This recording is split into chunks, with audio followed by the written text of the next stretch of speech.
Instagram's link sticker lets you add external links to your stories, but did you know you can customize the text instead of just showing the URL? And here is how to do it. First of all, open Instagram on your mobile device and simply tap on the Create a Story option available there. Inside your story, you can take a photo, video, or upload one from your gallery. So here I'm just taking a photo. Then tap the sticker icon at the top.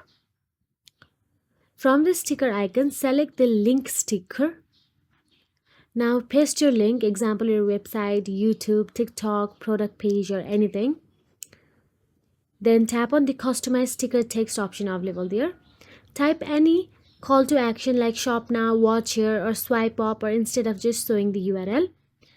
I'm just typing down the tab here. Now adjust the size and position for better visibility. You can also tap on the link to change its font and select the font you prefer and post it to your story.